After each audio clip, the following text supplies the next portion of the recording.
Bonsoir tout le monde, bienvenue à la présentation du budget 2026 et du plan triennal des investissements donc pour les 3 prochaines années. Travail colossal qui a été fait. Je remercie d'avance les conseillers municipaux, l'administration qui a travaillé extrêmement fort pour nous présenter le budget.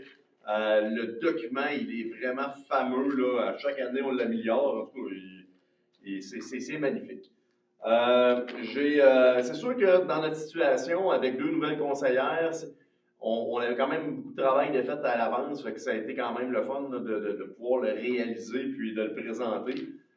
Dans certains cas, avec des nouveaux conseillers municipaux, ça arrive qu'on peut demander une extension de le faire en janvier. Bien là, le budget va déjà être approuvé en décembre, fait que ça, c'est le fun. Fait qu'en janvier, on va pouvoir se mettre à travailler dessus. Hein? Alors, juste vous dire qu'on a un fameux document avec une table des matières, une introduction. Nos nouvelles photos. La belle équipe avec les nouvelles photos, ça c'est magnifique. D'ailleurs, il y en a qui vont être chanceux, qui vont recevoir des belles cartes de Noël avec ces belles photos-là. Je n'irai pas dans le mot du maire comme tel, là. Vous pouvez prendre le temps de le lire parce que essentiellement tout est dans le document et je vais en faire la présentation. Alors, toujours le fun de parler un petit peu de ce qu'on a réalisé en 2025 ou l'année d'avant. J'aime de dire qu'on a au-dessus de 80 logements abordables qui sont présentement en chantier. C'est 139 unités d'habitation qui ont été émis en permis de construction pour 2025. Et ce que j'entends, c'est qu'en 2026, ça devrait pas ralentir. Au niveau des bâtiments municipaux, on a aussi un grand projet qui est le fameux garage multi-usage, qui est un entrepôt qui va nous permettre de rappailler un petit peu tout ce qu'on a un peu partout dans des locations qui sont un peu disparates. Tout est à la même place aux travaux publics. On a fait beaucoup d'infrastructures en 2025. On a fait la réfection complète de la 2e avenue. C'était un des projets qui était majeur. On a fait la prolongation de la rue Franck-Blais jusqu'à la 10e avenue Ouest. Ça, c'est dans le parc, dans le nouveau parc industriel, la portion là, de la phase 1 du nouveau parc là, pour venir la jointer jusqu'à notre périmètre urbain. On a aussi fait la réfection du chemin du Moulin, hein, on en a parlé là, avec la nouvelle halte pour les camionneurs, c'est bien apprécié. Puis on a aussi mis beaucoup de temps et d'énergie dans nos chemins ruraux. Entre autres, là, on a travaillé extrêmement fort dans le chemin Lemery, ça faisait longtemps qu'on en parlait. Puis on a aussi mis en service la fameuse station de dégivrage pour les avions à l'aéroport. Dans les parcs et espaces verts, on n'a pas fait de nouveaux parcs comme tel, mais on a mis à jour là, nos équipements là, pour que ce soit sécuritaire.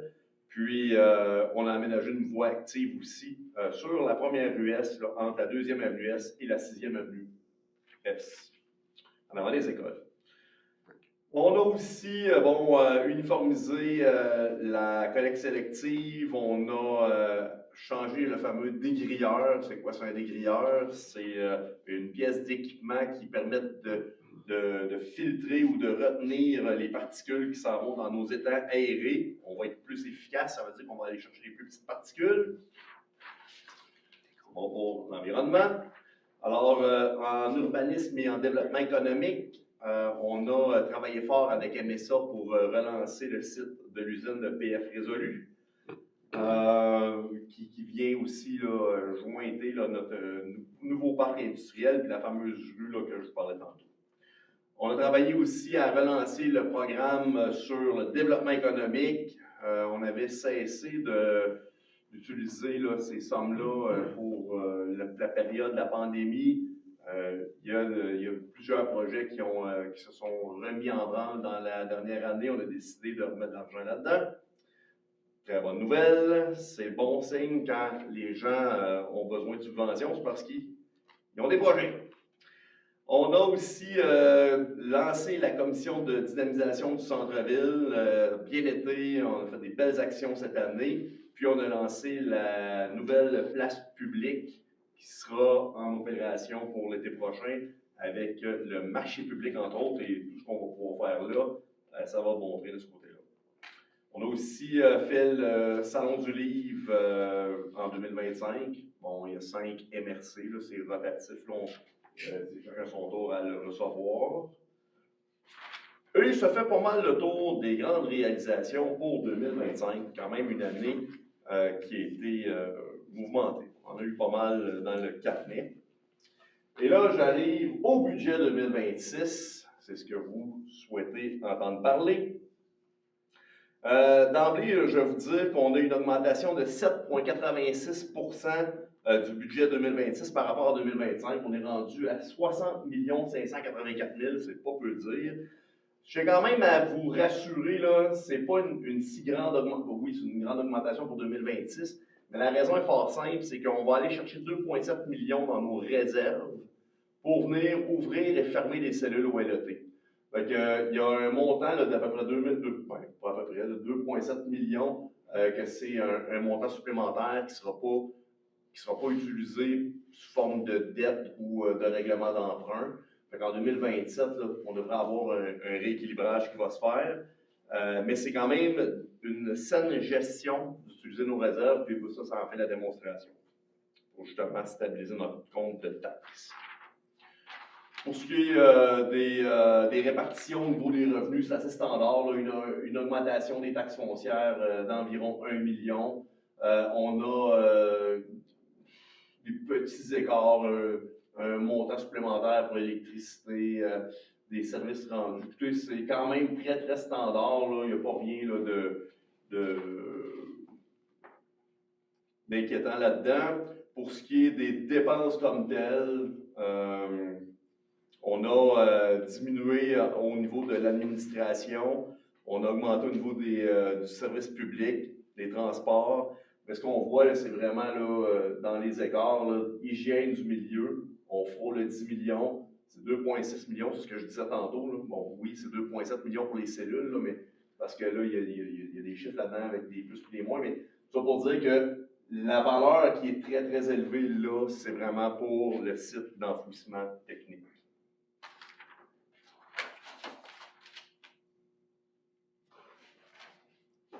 C'est pas mal le tour là, des revenus et des dépenses.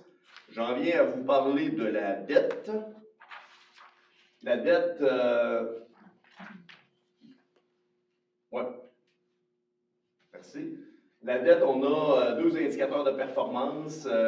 On a le ratio d'endettement total net sur les revenus totaux. Vous voyez là, que la courbe là, continue de baisser. On est même rendu en bas du 100%. Généralement, nous, ce qu'on vise, c'est d'être en bas de 115, donc c'est très positif. La dette est maintenant de 49 446 000 avec des revenus de 52 millions. Donc, ça, c'est un bel équilibre. On avait dit qu'on allait faire attention avec notre dette. On avait eu une augmentation quand on a fait, entre autres, les deux phases de la première avenue. Là, ce qu'on se rend compte, c'est que sur cet indicateur de performance-là, ça va bien. Si on regarde le ratio du service de la dette sur les charges totales, c'est plus difficile. C'est plus difficile pour une simple et bonne raison, c'est que depuis 2022, l'inflation, les taux d'intérêt ont fait que ça coûte, les emprunts coûtent plus cher. Fait que c'est sûr qu'il faut faire attention parce que le service de la dette a passé de 4,4 millions en 2019 à 8,2 millions en 2026. Et ça, c'est directement prélevé à même notre budget d'opération. C'est un remboursement qu'on fait, mais c'est de l'intérêt sur de la dette. Puis les charges sont à 59 millions. Fait que notre indicateur de performance est à 13,8%. On vise à être en bas de 15,5%. Fait que même si on voit qu'il y a une petite baisse, ben on sait qu'on va avoir à renouveler des emprunts qu'on a généralement sur 5 ans. Puis il y a encore des emprunts qui datent d'à peu près ça, 4-5 ans, qui, quand on va les renouveler, les taux d'intérêt vont être un petit peu plus élevés que ce qu'on avait. Fait que ça va avoir encore un impact négatif sur cet indicateur de performance-là, mais je peux vous garantir que si on se compare avec les autres municipalités, même si on a un service de dette qui semble être élevé, c'est quand même très raisonnable. Moi, je suis très à l'aise des chiffres qu'on vous présente aujourd'hui. Et ce qui nous amène à vous parler des taxes foncières pour 2026. Donc, les taxes, je suis très, on n'est jamais heureux d'annoncer des augmentations de taxes, mais quand on est capable de le faire en bas du taux d'indexation du coût de la vie, c'est quand même très positif. Aujourd'hui, ce qu'on vous annonce, c'est une taxe résidentielle de 1,91 %. Ça ne tient pas compte des tarifications des services. Mais grosso modo, le commercial et industriel, on est tout en bas de 2 %. Changer. Pour le rural, ouais, c'est ça. Ben, juste pour dire, pour le rural, là, on est à 1,82, c'est un petit peu plus bas parce qu'on a une taxe sur la voirie urbaine qui est plus élevée que le rural. Vous voyez, là, on est en bas de 2 %. Pour ce qui est de Saint-Félix, on est à 0,63 dans le résidentiel. Et là, frappez pas le messager.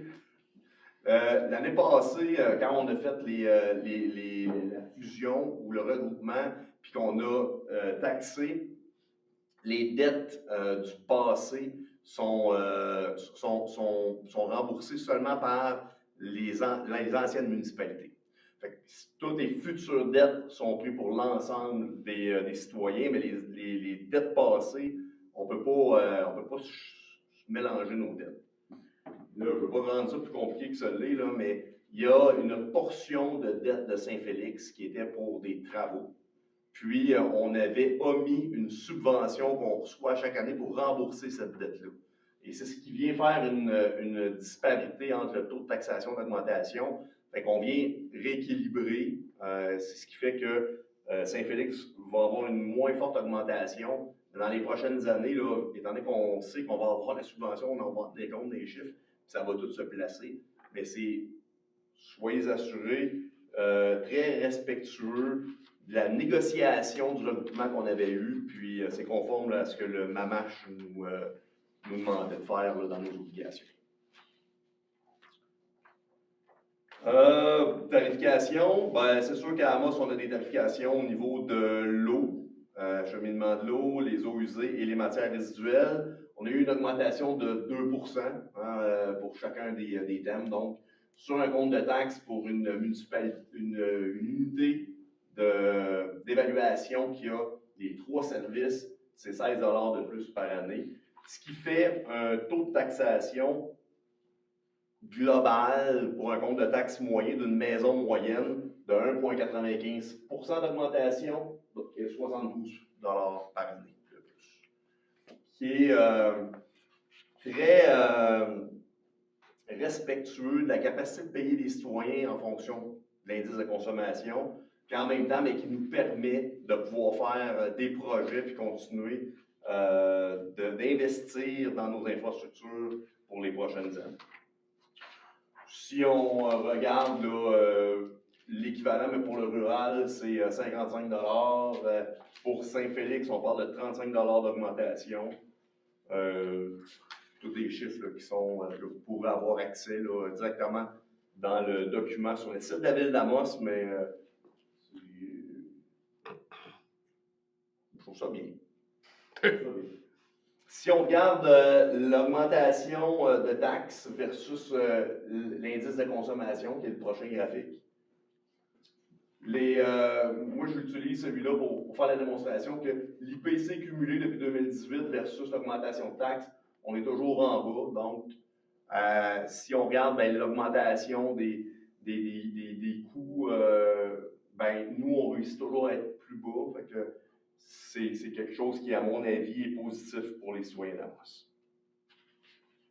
Sans dire qu'on fait un méga rattrapage, au moins on fait l'effort d'être en dessous de l'indice de consommation. Pour 2026, plusieurs grands projets. Je vais y aller comme ça, puis je vais vous parler des chiffres par après.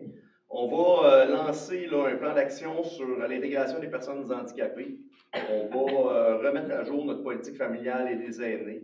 On va aussi mettre à jour notre plan de développement touristique. Vous allez voir, c'est quand même assez ambitieux, là, on parle de politique. Il y a aussi tout le côté de l'inauguration de la place publique, là, puis de sa mise en œuvre. Puis oui, place publique, dit marché public, mais il va y avoir aussi à la faire vivre. Là. Je suis convaincu que notre comité de dynamisation de centre-ville va apprécier ce nouveau site-là qui va être d'intérêt. On a aussi dans les bâtiments municipaux la volonté de faire une analyse des besoins pour la mise à niveau de la caserne d'incendie. On n'est pas prêt à dire qu'on va faire une réflexion ou au moins se questionner sur c'est quoi les besoins, comment est-ce qu'on pourrait faire, est-ce que le site est encore assez grand pour nous fournir les besoins. Bref, on va faire une analyse cette année. Je tiens à remercier, féliciter aussi Guy Béchard qui prend sa retraite. Il quitte cette semaine. Ça fait plus de 30 ans, M. DG, que Guy Béchard est chez nous. C'est quelqu'un qui a travaillé extrêmement fort là, pour bâtir et travailler là, au service incendie de la ville d'Amos. On aura l'occasion de le célébrer cette semaine. Dans les infrastructures, qui est vraiment la zone la plus... C'est ça qui va nous permettre de faire le plus de projets, mais en même temps qui va être le plus de dépenses, c'est les infrastructures. On va mettre beaucoup d'argent dans la voirie locale. On va travailler sur la route 395 Nord. On fait du rechargement des ponceaux, les ponceaux du chemin Lecomte. On parle de plusieurs ponceaux, là, même je dirais 8. On en fait dans le chemin Rivet. On va faire du rechargement granulaire. On va aussi faire rang 6 et 7, 7 et 8 ouest sur la route 109. Bref, beaucoup de travaux qui vont être réalisés là, pour la voirie locale du côté rural. Et là, je tiens à vous rassurer, là, tout ça, c'est pas des routes du MTQ, c'est toutes des routes qui appartiennent à la ville d'Amos. Mais c'est aussi des projets qui sont subventionnés à 85%, donc ça vaut la peine de les faire.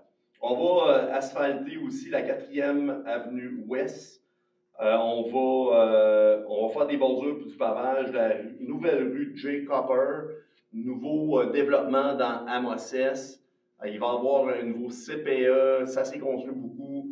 Normalement, on attend que 70% des terrains soient vendus, c'est pas mal ça qu'on fait. Mais là, on a décidé là, de faire un wall, puis de tout de suite aller faire les bordures dans ce secteur-là, pour créer une habitude que c'est pas juste des maisons qui sont sur le long de la 395 Nord, mais qu'il y a vraiment un nouveau quartier qui se développe. Ça va être plus sécuritaire, ça va être plus beau, on espère d'avoir des terres. On va faire plein d'affaires cette année. Assainissement des eaux et environnement, on va finaliser la décontamination du secteur géotérien. C'est une portion de contamination qui a des hydrocarbures, c'est l'ancienne Syrie Amos qui était là. Il y a beaucoup de travaux qui vont être faits dans ce secteur-là.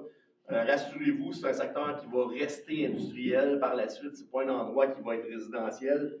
La section où on fait présentement 240 logements, puis potentiellement 232 logements, c'est une section qui est déjà décontaminée, qui est déjà en construction. Ça va vraiment bien. Et on va resserrer la réglementation au niveau du site d'enfouissement technique. On veut qu'il y ait moins de matière dans le bac vert. C'est le bac qui nous coûte le plus cher. On veut essayer de conscientiser nos citoyens à maximiser le bac de compost et le bac de recyclage. Bref, il y aura des mesures qui seront faites là, dans les prochains mois là, pour essayer de s'améliorer. Dans les parcs et espaces verts, on a le Centurion qui a été construit. Il y avait un parc avec une patinoire qui a été démolie. On a rapetissé le parc un petit peu. On avait fait la promesse de faire un parc dans ce coin-là. Ce sera peut-être pas un parc avec des modules de jeu, attendez-vous pas nécessairement à ça, mais il va y avoir une espèce de zone espace-parc qui va être aménagée. Ça va être très beau d'ailleurs.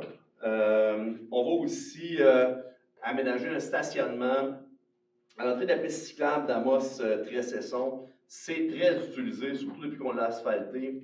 Il y a une traverse piétonne qui est là, qui n'est pas tellement sécuritaire. De pouvoir amener des gens directement dans un stationnement du bon côté de la rue, ça va venir sécuriser l'espace. Bref, on souhaite que les gens bougent, on souhaite que les gens utilisent la piste cyclable. C'est un beau site, alors on va améliorer l'espace stationnement. Urbanisme et développement économique, on va continuer de soutenir nos promoteurs, on va continuer d'offrir des subventions pour les différents projets de développement économique. On va collaborer avec la MRC pour déployer du transport collectif. Là, je ne dis pas qu'on va faire ça cette année, là, mais l'objectif, ce serait que dans les prochaines années, on soit capable d'avoir un transport collectif là, ville et MRC Abitibi. Puis, on va aussi continuer de faire des efforts pour avoir une densification de notre périmètre urbain, une densification douce. On va commencer nécessairement à faire des gratte-ciels, ça n'arrivera pas à moi, inquiétez-vous pas. Mais si on peut continuer de rajouter quelques étages à certains endroits, des endroits où la circulation le permet, des endroits où on a des services, des endroits où c'est sécuritaire de le faire, bien, on va continuer de le faire pour essayer d'augmenter notre nombre d'unités qu'on appelle chez nous la densification douce.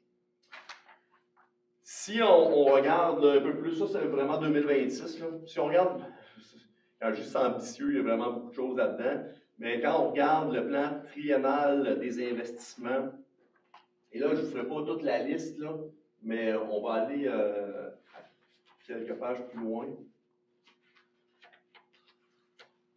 Ouais, celle-là. Wow! Wow! Juste pour vous dire, dans le plan triennal des immobilisations, on a la volonté d'investir 62 millions sur 3 ans. C'est quand même quelque chose d'assez impressionnant. Là. Dans les 11 dernières années, je ne vais pas vous présenter un PDI aussi ambitieux que ça. Mais il faut comprendre qu'il y a 27 millions qui est pour le réseau routier. Hein, vous nous l'avez dit, là, surface de roulement, canalisation. On a décidé de prioriser ça. Il y a aussi de l'argent pour les eaux usées, donc des canalisations. Il y a de l'argent au niveau du système de distribution électrique. Entre autres, il y a tout le système de facturation qui coûte quand même assez cher là-dedans, qu'il faut qu'il soit remis à niveau. On va aussi continuer de mettre de l'argent dans notre flotte de véhicules. On voit là, c'est un peu près d'1 million, c'est 1 million par année. Il n'y a pas de grandes dépenses farfelues là-dedans, là, mais on veut remettre à niveau les canalisations comme on a fait dans les 3 dernières années. C'est ce qu'on va faire dans les 3 prochaines années. Beaucoup d'investissements, mais c'est hautement subventionné. Je tourne les pages. Si on va dans la liste des projets, bon, ben là, c'est ça, là, on va mettre de l'argent, là, je veux vraiment aller là, dans les postes qui sont plus élevés. Place publique, 1,2 million. Acquisition de véhicules, 3 millions. Serveur informatique, on va mettre à jour là, nos systèmes informatiques. Voirie urbaine, vous voyez, la voirie rurale, 16 millions, mais ça, c'est subventionné à 85 on va aussi faire la réfection de la première avenue, 3e phase. On parle d'un projet de 8,5 millions. Cette année, on va finaliser les plans. Les plans du souterrain sont finalisés. Ce qui reste à faire, c'est à peu près 10 à 15 là, de déterminer comment est-ce que la surface terrain va être finalisée. Mais il y a encore une couple de questionnements, mais ça, c'est ce qu'on va faire en 2026. Puis en 2027, 2028, on soit capable de réaliser les travaux. Puis, on veut aussi, on espère aménager un site de traitement des boues de fosse septique. Là, on est en analyse présentement avec la MRC. Il faut comprendre que Amos a quand même un parc rural quand même assez important. On utilise présentement le site de la Vallée de l'Or ou même Val d'Or pour aller porter nos boues. On a fait des analyses préliminaires. On serait capable de faire quelque chose pour les traiter directement à notre site d'enfouissement technique. Ce serait quelque chose qui serait fait là, de concert avec la MRC et les ruralités. On se fait ça. Pour réfection des conduites souterraines, secteur Saint-Félix, on parle de 2 millions, ça aussi c'est subventionné. Décontamination du parc géotérrien, 3 millions. C'est de l'argent qu'on avait obtenu. Je ne sais pas si vous vous souvenez, on avait eu 10 millions pour faire la décontamination. On va venir finaliser là, les dépenses du 10 millions. On va avoir respecter nos engagements puis relancer un peu le secteur. Puis sinon, petites affaires ici et là. Ouais, c'est ça. Réseau électrique, comme je disais tantôt, j'ai parlé. Fait que, sur ça, ben, tu sais, je remercie vraiment là, les élus pour le travail que vous avez effectué. Je sais que vous allez être des bons ambassadeurs de ce plan triennal-là. On est tous conscients que s'il y a des programmes qui sortent, on ne sait pas ce qui va arriver dans la prochaine année, les élections provinciales, pourrait arriver des programmes X qui pourraient être intéressants pour la ville. Ben, il n'est pas dit qu'on ne glissera pas des projets et qu'on ne déplacera pas des dépenses du PTI pour plus tard. On va rester vraiment à l'affût. Mais pour l'instant, à la lueur de l'information qu'on a et les moyens qu'on a, c'est notre plan pour les 3 prochaines années. Puis on a une super équipe là, administrative qui est à pied d'œuvre déjà pour lancer la production d'appels d'offres pour l'année prochaine pour être certain qu'on puisse avoir des entrepreneurs qui vont faire tous ces beaux travaux-là. Puis je suis très, très emballé et content de voir qu'est-ce qui s'en vient pour la Ville-Amos. On peut-tu se permettre de poser 2-3 questions? Super bien. Bien, premièrement, le document de présentation que vous avez présenté, il est disponible sur le site de la Ville? Bien sûr. OK, le même document. Même document. Puis on a aussi un one-pager, une page là, qui vient faire un bref résumé là, qui est vraiment bien fait. Autre question, curiosité. Les permis émis pour les 139 unités de logement, vous dites? C'est-tu principalement, c'est-tu des blocs appartements, principalement, je veux dire, parc géotérien ou c'est autre chose? Ou... Bien, géotérien, il y a 240, 230, les 232, les permis n'ont pas été émis encore, ça va être l'année prochaine. Il y a les 218 qui ont été construits. Il y a eu beaucoup de 3 unités dans le nouveau parc d'Amos-S. Okay. En fait, la vérité, c'est qu'il y en a partout. Okay. Mais les 240, ça va se faire cette année. Ça risque de se faire cette année? Ils sont en train de se faire. OK, j'ai pas vu. On va aller voir ça. Oui, c'est sûr. Ouais. Puis dans le PTI, il y avait 5 millions, je vois de mémoire, là, 5 millions par rapport à l'aqueduc. C'est principalement Saint-Félix. Ça n'a rien à voir avec le réservoir ici. 2 millions Saint-Félix, puis 8,5 millions pour la 3e phase de la première avenue. OK, mais ça n'a rien à voir avec on ne touche pas dans le PTI, on ne touche pas le réservoir encore. Il a fallu qu'on fasse des choix quand on est venu à se questionner si c'était plus structurant pour la ville de faire la 3e phase de la première avenue, qui est des canalisations désuètes qui potentiellement amènent aussi de la contamination. Le conseil a pris la décision d'y aller vers ça. Si on avait été en mesure de faire les 2 projets, on aurait fait les 2, mais là, on va faire les canalisations. On va regarder qu'est-ce qui va sortir comme programme dans Primo et dans Fimo. Pour l'instant, il n'y a pas rien dans les airs. On ne sait pas, avec les coupures du gouvernement, à quel point ils vont être en mesure là, de mettre de l'argent dans ces différents programmes-là, puis on verra. On ne dit pas qu'on... Mais pour l'instant, on n'a pas mis le réservoir comme tel dans le PTI. Donc, vous savez comme moi, des fois, on inscrit quelque chose au PTI, mais la 3e phase, ça va-tu vraiment se faire 27-28? C'est comme moi, quand on inscrit pas au PTI... mais idéalement, on va le faire, En fait, quand on l'inscrit au PTI, c'est une orientation qu'on donne à notre équipe, à nos équipes, puis à la population. On a vraiment la volonté de réaliser la 3e phase pour un paquet de raisons. D'abord, la surface de roulement est finie, les canalisations sont finies. On veut aussi sécuriser le tronçon. Puis aussi, ben, c'est de garder un aspect pour que la première avenue vieillisse à peu près égale. Parce que, comme moi, là, si jamais on ne le fait pas avec la taxe sur l'essence qu'on vient d'obtenir pour les 4 prochaines années, ben, ça va aller dans 4 ans. Puis 8,5 millions, c'est une grosse bouchée à la vie. Tandis que le réservoir, ben, les plans sont faits, on est prêt, un programme arrive, un gouvernement serait intéressé de donner un coup de main, on aurait besoin de surpression, c'est une question de sécurité publique, on réussit à le passer dans un programme, ben, il n'est pas dit qu'on n'aurait pas un haut taux de subvention, puis que là, on ne pourrait pas tasser une couple de petites affaires là, dans le temps, puis réussir à le faire. Parfait. Bon, au moins, de cette façon-là, ça nous permet de continuer. Là. Bon, on fait quand même des sacs. Je vois avec. Bravo pour l'augmentation faite. je vais toujours apprécier comme citoyen de payer le moins cher d'augmentation de taxes, mais on a dû faire des sacrifices à quelque part à un moment donné, je présume, que ce soit au niveau des investissements ou au niveau des coupures, je présume. Ben, je peux te garantir, bon, d'abord, il y a quand même eu, on a eu des transferts inconditionnels du gouvernement un peu supplémentaires via péréquation. Il faut dire les vraies affaires. Au niveau de la MRC, la quote-part, elle n'a pas augmenté, fait qu'il y a un travail qui a été fait aussi de ce côté-là, fait que ça aussi, ça nous a donné un coup de main. Il y a eu un travail administratif qui a été phénoménal là, au niveau du budget pour sabrer les dépenses. On a même rajouté quelques postes, entre autres, on veut engager un technicien de chantier pour pouvoir faire de l'inspection. On veut bâtir une équipe d'infrastructure. Vous voyez là, comment est-ce qu'il y a beaucoup de projets dans les prochaines années. Bien, si on peut essayer d'aller un petit peu moins en sous-traitance, puis en faire un petit peu plus en régie interne, que ce soit faire des appels d'offres, la supervision de chantier, c'est payant pour la ville de le faire. Mais en même temps, on garde nos employés, puis on les forme, puis ils apprennent avec nos équipes. Fait que, on a quand même réussi là, à faire des choix judicieux pour que la ville continue de bien s'entretenir puis bien se développer. Parfait. Merci. Un plaisir. D'autres questions?